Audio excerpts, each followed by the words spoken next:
Ibu, Bapak, Saudari-saudara yang terkasih dalam Kristus, salam jumpa lagi dalam Remas STMJ, Renungan Malam Singkat Stella Maris Jepara. Hari Rabu dalam Pekan Suci, tanggal 1 April 2026, dengan tema Memilih Setia atau Mengkhianati. Diambil dari Injil Matius bab 26 ayat 14 sampai 25. Bapak, Ibu, Saudara-saudari yang dikasihi Tuhan, dalam bacaan Injil hari ini, Matius menceritakan tentang pengkhianatan Yudas. Anda mengenal Yudas? Ya, Yudas sudah kita kenal identik sebagai seorang pengkhianat. Sangat menyakitkan bagi Yesus memang, karena pengkhianatan tersebut dari orang yang dekat dengan Yesus, yaitu muridnya sendiri. Apa yang menjadi motif Yudas sampai hati menyerahkan gurunya sendiri kepada imam-imam kepala dengan hanya imbalan 30 keping perak, di mana nilai harga untuk seorang budak pada masa itu? Apakah karena ketamakan akan uang? Mungkin benar apabila dikaitkan dengan apa yang ditulis dalam Injil Yohanes bab 12 ayat 6 yang mengatakan ia adalah seorang pencuri. Ia sering mengambil uang yang disimpan dalam kas yang dipegangnya. Ada pula yang berpendapat lain. Bukan motif uang, melainkan motif politis. Sebagai murid Yesus, Yudas sangat paham dengan Yesus. Berbagai mukjizat dan tanda yang dibuat Yesus terhadap orang banyak yang mengagumi Yesus. Yudas mengkultuskan Yesus atau sangat memuja gurunya. Ia sangat percaya bahwa Yesus adalah Mesias yang sudah dinubuatkan dan dinantikan Israel untuk membebaskan bangsanya dari penjajahan Romawi. Yudas mengharapkan Yesus memimpin pemberontakan melawan Romawi dan menjadi Raja Israel.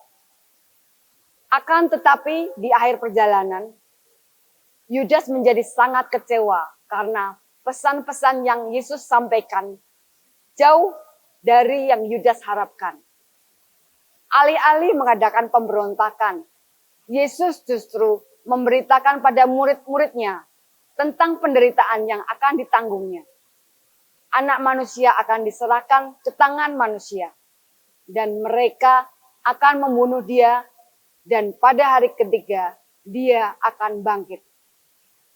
Alih-alih menjadi Mesias politik, malahan Yesus menyatakan diri sebagai hamba Yahweh yang menderita karena ketaatannya kepada Allah. Gambaran yang keliru dan kekecewaan yang besar akan kebenaran yang dinyatakan gurunya itulah yang kiranya menjadi alasan mengapa Yudas membuat kesepakatan jahat dengan para imam kepala. Apapun motifnya, kisah pengkhianatan Yudas terasa sangat menyakitkan karena terjadi di lingkungan paling dekat, paling akrab, yaitu muridnya sendiri, yang setiap kali makan sehidangan dengan Tuhan. Inilah contoh mengerikan yang mengungkapkan kepada kita bahwa kedalaman hati manusia mampu melakukan hal-hal yang paling mulia, cinta dan persahabatan, namun juga bisa hal-hal yang paling keji, kebencian dan pengkhianatan. Semua ini adalah buah dari kebebasan manusia. Kisah pengkhianatan Yudas membuat kita sadar betapa cinta akan harta membutakan mata.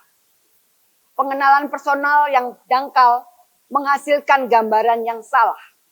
Dan harapan yang berlebihan menimbulkan kekecewaan. Seperti Yudas, kita bisa menjadi pengkhianat. Banyak kita temui kejadian-kejadian pembunuhan, justru pelakunya adalah orang yang terdekat, bahkan keluarganya sendiri. Marilah kita berintrospeksi pribadi. Apakah aku memilih setia atau mengkhianati? Bila ada penawaran jabatan pekerjaan, kenaikan jabatan, namun kita disuruh meninggalkan Yesus. Apakah kita memilih setia atau mengkhianati? Satu lagi, apabila ada wanita yang lebih cantik atau pria yang lebih ganteng dari pasangan kita, apakah kita memilih setia atau mengkhianati? Marilah kita renungkan kembali. Meskipun Yesus tahu bahwa Yudas akan mengkhianatinya, Yesus masih memanggilnya teman dan menunjukkan kasih-Nya. Yesus tidak membalas dendam kepada Yudas, tetapi malah memaafkannya dan memberikannya kesempatan untuk bertobat. Apakah kita mampu melakukan apa yang telah Yesus teladankan pada kita? Kemuliaan kepada Bapa, Putra, dan Roh Kudus, seperti pada permulaan, sekarang, selalu, dan sepanjang segala abad. Terpujilah nama Yesus, Maria, dan Santo Yusuf selama-lamanya. Terima kasih, berkah dalam.